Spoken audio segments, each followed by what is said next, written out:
시청자 여러분 안녕하십니까? 뉴스 토파보기입니다. 한미 정상회담이 끝나면서 미국 트럼프 행정부의 관세 압박 문제는 한 곱이 넘긴 듯 싶습니다. 미국에 3,500억 달러 투자하는 등 협상이 타결됐지만 한쪽에선 국내 투자는 씨가 마르는 게 아니냐는 우려도 많습니다. 한 주간 기업들 소식부터 살펴보겠습니다. SK텔레콤 해킹 사태 뒤 떠나려는 고객들에게 위약금 면제해줬죠. 발표가 지난달 4일이었습니다. 위약금 면제 기간 열흘 줬습니다. 스마트폰 며칠 안에 곧바로 바꾸는 게 쉬운 일은 아니죠. 고객 이탈 막으려고 고작 열흘 말미 준 게 말이 되냐 비판 많았습니다. 방통위 올해 안에 해지 신청하면 위약금 전액 면제하라고 결정 내렸습니다. 공은 SK텔레콤으로 넘어갔는데 보심이 큰 듯 싶습니다. 해킹 보상안 내놨는데 추가로 면제 기간 연장하면 회사의 치명타라는 인식이 우세합니다. 가뜩이나 1,300억 넘는 과징금까지 내야 할 형편이니 고민이 많겠죠. 그러나 정부 권고안 무시하기엔 부담이 크다는 반론도 만만치 않습니다. SKT가 최종 어떤 결론 내릴지 주목됩니다. 하림그룹이 LS 지분 사들였는데 미묘한 파장 낳고 있습니다. 하림그룹 산하 선박회사인 페노션 단순 투자 목적이라며 LS 지분 샀습니다. 그러나 시장에선 이 말 고지곳대로 믿는 분위기 아니죠. 하림, 이 회사 지분 사들인 호반그룹과 뗄래야 뗄 수 없는 관계입니다. 과거 하림이 HMM 인수 추진할 때도 호반이 힘을 보태줬습니다. 이번 지분 취득도 호반그룹에 힘 보태면서 품앗이하는 모양새입니다. 동병상련 한진과 손잡은 LS. 이번 지분 취득에 촉각 곤두세우고 있습니다. 부자한 회장 등 총수 일가 지분 팔아 670억 넘는 실탄 마련했습니다. 호반과 하림, LS와 한진그룹. 여차하면 경영권 분쟁 일어날 판입니다. 국내 페인트 업계 1위 KCC, 경쟁회사인 노로홀딩스 지분 7% 사들였는데 해석 분분합니다. KCC는 일반 투자 목적이라고 밝혔는데 단순 시세 차익 노린 것은 아닙니다. 10년 전 삼성물산 투자 때 단순 투자 참여였다가 경영참으로 바꾼 전력도 있어 여차하면 입장 바꾸는 게 아니냐는 시선도 있습니다. 지분 7%면 회계 장부 열람, 감사위원 선임 등 경영에 간섭할 여지 많습니다. 때마침 노루홀딩스 공정위로부터 지주사 지위 박탈되면서 이 틈을 노린 게 아니냐는 이야기도 나옵니다. 시세 차익을 노린 투자인지 견제를 위한 포석인지 정몽진 회장이 이끄는 KCC 행보에 이목이 집중되고 있습니다. 기획재정부 4조 원이 넘는 넥슨 지주사 지분 팔리지 않아 애먹고 있습니다. 고 김정주 회장 가족들 주식 30.6% 상속세 대신 납부했죠. 앞서 두 번이나 매각 시도했지만 둘 다 유찰됐습니다. 지주사 지분이지만 투자 매력이 떨어집니다. 오너 일가가 이미 과반 이상 지분 갖고 있어 경영권 행사 어렵죠. 비상장 주식이어서 의결권도 없고 넥슨 재팬이 일본에 상장돼 있어 투자금 회수도 마땅치 않습니다. 배당금 받는 게 전부인데 이 역시도 쥐꼬리입니다. 조건도 까다롭습니다. 실사도 못하고 최대 주주와 협상도 막혀 있습니다. 중국 텐센트, 사우디 국펀드 후보군 거론됐지만 다들 발 뺐습니다. 가뜩이나 세수 부족에 시달리는 기재부, 4조 원대 지분 매각 한시가 급한데 속만 태우고 있습니다. 뉴스토파보기 이 시간에는 기업들이 미국 투자가 이어지는 가운데 한국GM 철수설 등 국내 제조업의 공동화 우려에 대해 산업부 박연신 기자와 이야기 나눠보겠습니다.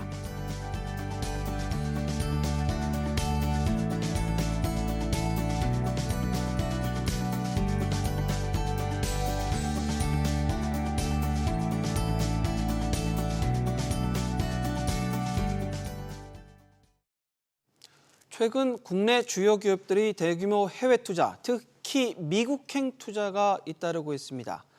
트럼프 미국 행정부의 관세 정책과 투자 인센티브에 따른 건데요. 동시에 국내에서는 노란봉투법 통과와 함께 기업 환경이 악화되고 있다는 지적이 나오고 있습니다.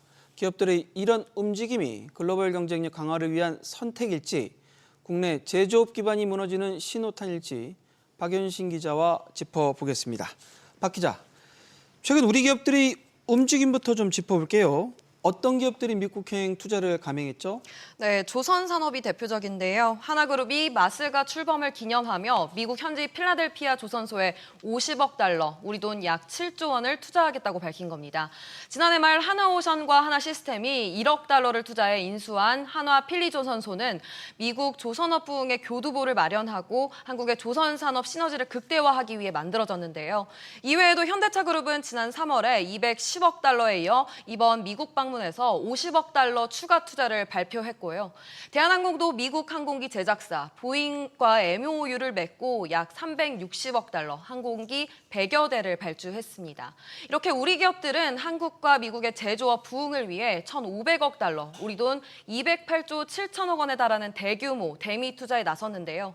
앞서 미국과의 관세협정에서 밝힌 3,500억 달러의 펀드 조성과는 별도의 추가 투자입니다. 이번 투자 러시는 미국 내 생산과 공급망 자체를 현지화하겠다는 전략으로 읽힙니다. 현지화한다는 전략인데 우리 기업들의 미국행 투자 늘어나는 이유가 뭔가요? 네, 도널드 트럼프 미국 대통령의 이 정책에 따른 건데요. 미국은 인플레이션 감축법 IRA와 이 대규모 보조금 정책을 통해 투자 유인을 강화하고 있습니다. 또 관세로 통상 압박을 이어가며 우리 기업들을 미국으로 끌어들이고 있는데요. 우리 기업 입장에서는 관세 장벽을 피하려면 미국 현지 생산을 확대하는 수밖에 없습니다. 따라서 리스크 회피형 투자 성격이 강하다고 볼 수 있습니다.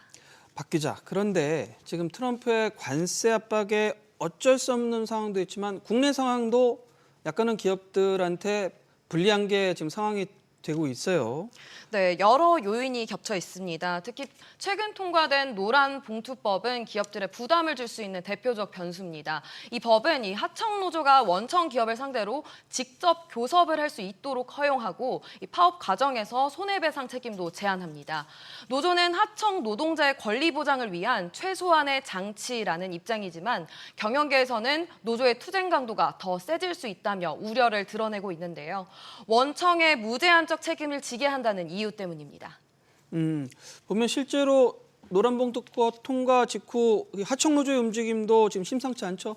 네, 노란봉투법이 국회를 통과한 지 4일 만에 현대제철의 비정규직 노동자들이 현대제철을 상대로 집단 고소장을 제출한 건데요. 전 조합원이 집단으로 고소에 나선 것은 처음입니다. 이 조합원 1,800여 명은 원청이 비정규직 노동자들을 직접 고용하지 않아 파견법을 위반했다며 정의선 현대차그룹 회장 등을 고소하는 고소장을 검찰에 제출했는데요. 대기업이 노사 분쟁에 직접 당사자로 끌려 들어갈 수 있는 만큼 이 생산 차질과 추가 비용이 번질 수 있다는 우려가 업계 전반으로 번지는 양상입니다. 기업들 입장에서는 적잖이 압박을 받을 것으로 보여지는데 이 결국은 좀 국내 산업을 악화시킬 수 있다 이런 우려도 나오고 있죠? 네, 맞습니다. 이 국내 일감과 고용이 줄어드는 이른바 제조업 공동화 현상이 심화할 수 있습니다. 실제로 조선과 배터리 기업들은 해외 투자를 확대하는 모양새인데요. HD 한국조선해양은 필리핀 법인에 1,100억 원을 출자했습니다. 지난해 6월 필리핀 현지 법인을 세우고 수빅조선소와 10년간 임대차 계약을 맺은 뒤 이 가동을 위한 사전 준비를 하고 있는데요. 이와 함께 베트남 두산 비나도 인수했습니다. 이 조선업 특성상 간접 고용 비율이 60%가 넘어 협력사 어느 한 곳이라도 협상을 요구하며 파업을 강행할 경우 납기를 맞추지 못할 수 있기 때문입니다. 배터리와 타이어 업계도 글로벌 생산 거점 확보에 나서고 있는데요. 이 배터리 3사는 미국에 공장을 짓고 있고 타이어 업계도 외국의 공장 증설과 새 공장 설립을 검토 중인 것으로 전해졌습니다. 기업 경영하기 쉽지 않은 상황이 되는 것 같은데 우리나라에 진출해 있는 해외 기업들 움직임도 심상치 않다고요? 네, 분위기가 심상치 않습니다. 한국 GM 철수설이 대표적입니다. 헥터 비자레알 한국 GM 대표가 최근 노란봉투법 현실화에 대해 강한 우려를 표명한 건데요. 제너럴모터스 본사가 한국 GM을 재평가할 수 있다고 말한 겁니다. 이에 더해 주한 외국기업 연합회에 따르면 우리나라에 진출한 외국인 투자기업 3곳 중 한 곳이 노란봉투법 통과 이후 한국 내 투자 축소나 철수를 고민하고 있다고 밝히기도 했습니다. 결과적으로 보면은 우리나라 기업들이 해외 투자, 불가피한 측면도 있지만 어떤 국내 여건도 상황이 이렇게 된 상황에서 이런 상황이 우리 기업에 득일까 아니면 실일까요? 네, 양면성이 있습니다. 기업들은 글로벌 시장 경쟁력을 확보하고 미래 산업 주도권을 잡기 위해 해외 투자를 선택합니다. 관세를 회피하기 위한 목적이 더 큽니다. 미국과의 어떤 통상 무역 관계에 있어서 앞으로 모든 공급망이 미국 중심으로 재편될 가능성이 있기 때문에 우리 기업들이 미국으로 생산 거점을 이전하는 그런 추세가 하지만 기업들이 잇따라 해외로 옮겨가면 그만큼 국내 산업 생태계와 고용이 흔들릴 수 있다는 점이 문제인데요. 또 지역 경제 기반이 약화할 수밖에 없습니다. 철강 산업이나 자동차 산업 같은 거 생각해 보시면 조선도 그렇고요. 협력업체나 이제 하청업체가 굉장히 많은 산업들입니다. 공장이 외국으로 빠지게 되면 공장에 납품을 하던 하청 구조까지 다 망가지면서 일자리들이 빠르게 소멸될 가능성, 결국 지역 경제 붕괴로 갈 수 있는 시나리오입니다. 네, 정부가 규제 완화와 산업 정책을 통해 국내 투자를 끌어들일 수 있는 환경을 만드는 것이 관건이 될 것으로 보입니다. 네, 박 기자 이야기 잘 들었습니다.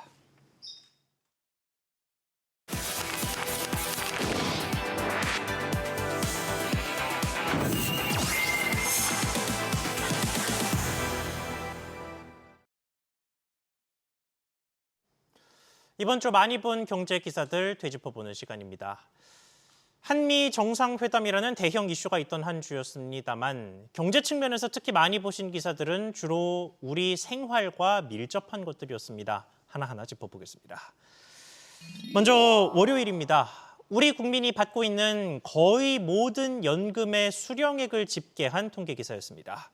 두 가지 주목할 점이 있는데요. 하나는 여전히 평균 수령액 수가 적다는 것이었고 또 하나는 60세쯤에 퇴직한 뒤에 국민연금을 타기 시작하는 그 사이 소득절벽이라 불리는 해당 시기에 연금 소득에 실제로 큰 구멍이 뚫려 있었다는 점입니다. 기사 보고 오겠습니다.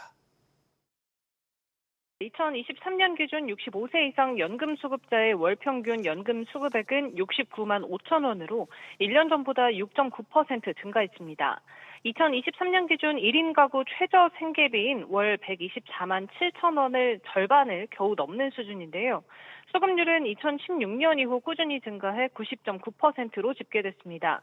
기초연금 수급자가 646만 명을 넘어 가장 많았고 국민연금 수급자는 476만 명으로 월 평균 수급액은 각각 29만 2천 원, 45만 2천 원이었습니다.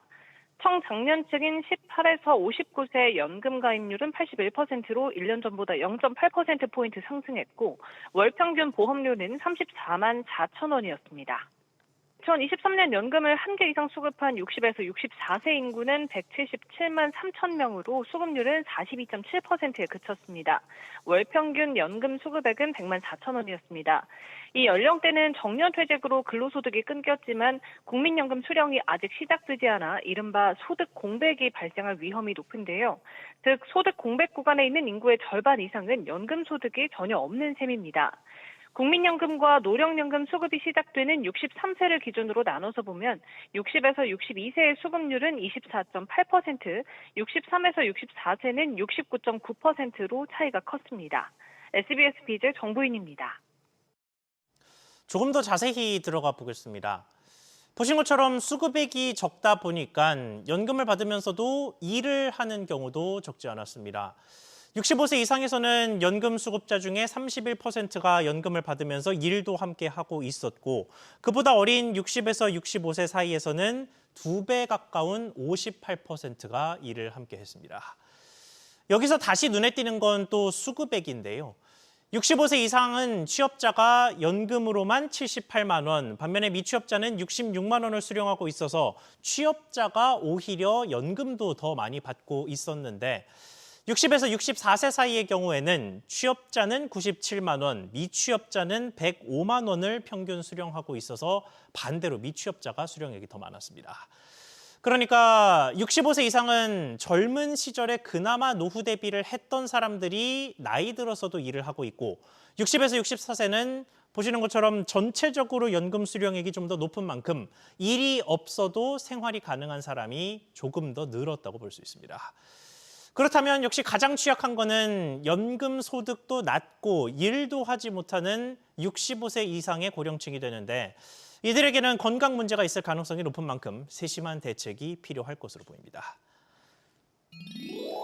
다음으로 화요일 기사 보겠습니다. 보험 상품은 보통 가입하다 보면 보험료 10만 원을 쉽게 넘기는 경우가 많죠. 그런데 1,000원에 가입 가능한 미니 보험이 인기를 끌고 있다는 기사 많이 보셨습니다. 구체적으로 어떤 보험들이 관심을 받았는지 기사 보고 오겠습니다. 교보라이프 플래닛 생명에 따르면 출시한 미니보험들이 최근 누적 판매 12만 건을 넘어섰습니다. 제휴사들인 토스나 네이버와 같은 플랫폼을 통해 가입이 가능하며 초소액인 1,000원 수준의 보험료가 특징입니다.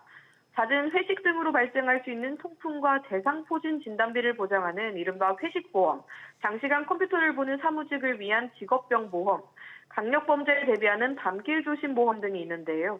롯데손해보험의 직장인보험은 원형 탈모도 지원하고 있습니다. 만 39세까지 3년간 가입 가능하며 진단 시 1회에 한해 30만 원을 보장하는데요. 이 밖에 삼성화재가 지난 6월 출시한 수도권 지하철 지원보험도 2030 가입자에게 인기를 끌고 있습니다. 디지털 손해보험사인 캐롯손해보험에서 출시한 레저보험들을 보면 한 보험료가 837원에서 시작합니다. 골프, 등산, 자전거, 낚시, 축구 등 운동을 하러 갈 때부터 올 때까지를 보장하는 건데요. 또 롯데손해보험의 온라인 플랫폼인 앨리스에서도 2,000원 골프보험부터 1,000원짜리 서핑보험이 출시됐습니다. 이 밖에도 아이돌 콘서트를 즐기다 골절 등의 부상을 당하거나 티켓 굿즈 거래에서 사기를 당해도 최대 50만 원까지 보상하는 덕밍아웃 보험도 있습니다. 이런 보험들이 보험사 입장에서 큰 수익원은 아니지만 보험금을 받는 경험을 제공하면서 보험의 필요성을 어필하는 전략으로 보입니다. 24시간 온라인으로 가입이 가능한데요. 기존의 납입 기간이 길고 비쌌던 보험 문화와 달리 짧은 납입 기간에 비교적 저렴한 틈새 미니보험 시장이 커지고 있습니다. SBS 비즈 오서영입니다. 이런 미니보험에도 물론 주의할 점이 있습니다. 미니보험들은 저렴한 보험료만큼 보장의 범위도 좁거나 혹은 보장 기간이 짧아서 보험금을 실제로 받기가 쉽지 않을 가능성이 큽니다. 또 소비자 입장에서 가입 사실을 잊고 보험금을 신청하지 않는 경우도 저렴한 보험료만큼 아무래도 더 자주 발생할 수 있다 보니까 잘 챙겨보시는 게 좋겠습니다. 마지막 수요일로 가보겠습니다. 보이스피싱에 당했을 경우에는 어떤 식으로 속았든 간에 피해자가 직접 송금했느냐, 이 부분이 큰 영향을 줍니다. 직접 송금했다면 범인을 잡아서 범죄 수익을 환수하지 않고서는 한 푼도 못 받는 게 일반적인데요. 그런데 정부가 이에 대해서 은행이 일부 배상하도록 하는 제도를 준비하고 있다는 저희 단독 기사 많이 보셨습니다. 기사 보고 오겠습니다. 국무조정실 주도로 2021년 12월부터 운영되고 있는 범정부 보이스피싱 대응 TF가 피해자가 직접 송금한 경우에도 은행이 일부 자율배상을 하도록 하는 제도 개편안을 발표합니다. 국조실 관계자는 경찰청과 법무부 등 관계부처 협의를 거쳐 잠정 발표한다고 밝혔습니다. 은행의 배상 관련 내용은 금융위원회가 맡아서 구체안을 잡고 금융사들과 소통하고 있습니다. 2023년 10월 도입이 예고된 뒤에 2024년 1월부터 시행되고 있는 비대면 금융사고 책임 분담제처럼 유예 기간을 둘 방침입니다. 금융위는 보이스피싱 피해 구제 관련 선진 제도를 운영하고 있는 영국과 싱가포르의 사례를 참고했습니다. 영국은 통신, 수신 금융사가 각각 5대5로 배상을 하도록 하고 있고 싱가포르는 금융사와 이동통신사가 같이 배상하도록 하고 있습니다. 앞서 이 대통령은 지난 21일 불법 추심과 보이스피싱, 전세 사기를 제도적으로 막는 사람 살리는 금융정책을 강구하라고 주문한 바 있습니다. 금융위 관계자는 현행 비대면 금융사고 책임분담제 보완 필요성은 은행들도 절감하고 있다면서 대의 차원에서의 반발은 없을 것이라고 전했습니다.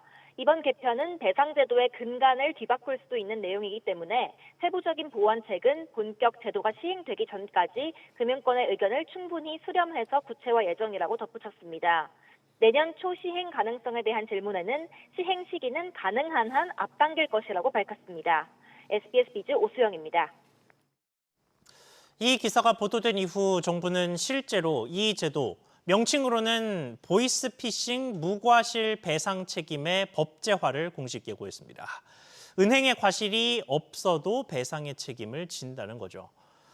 금융당국은 딥페이크와 음성 변조 같은 AI 기술까지 활용되는 등 개개인의 노력만으로 효과적인 피해 예방이 어려워졌다고 제도의 필요성을 강조했습니다.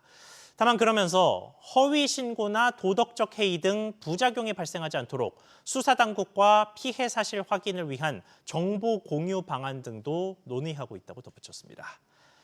지금까지 이번 주 많이 본 경제 기사들 살펴봤습니다.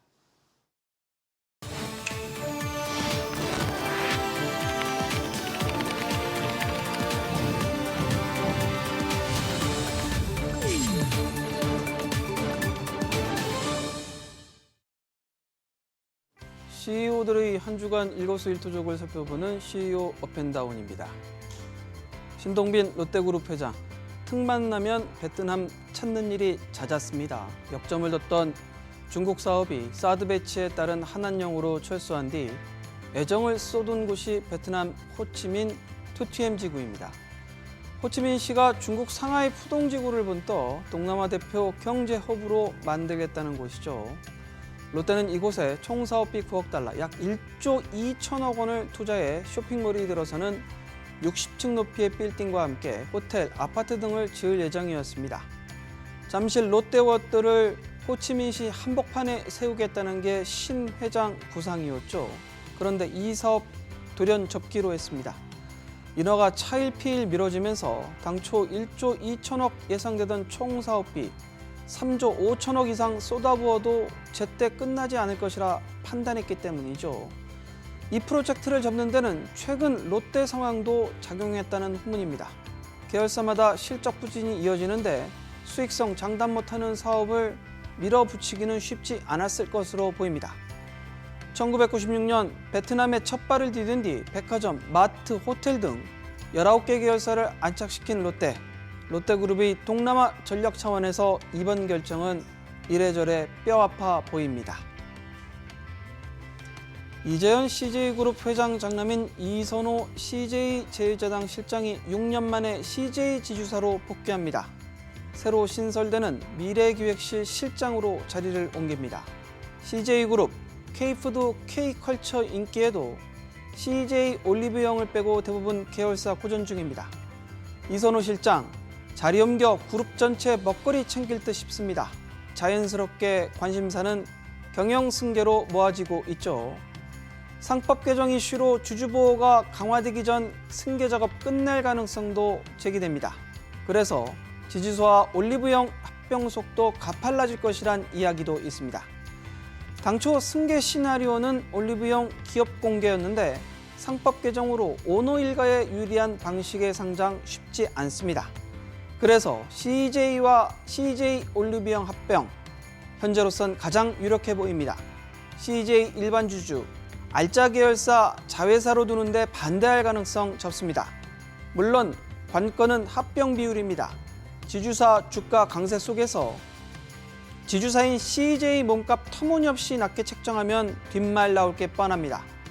이선호 실장의 경영승계 어떤 식으로 이뤄질지 주목되고 있습니다. 저희가 준비한 소식은 여기까지입니다. 시청해 주셔서 감사합니다.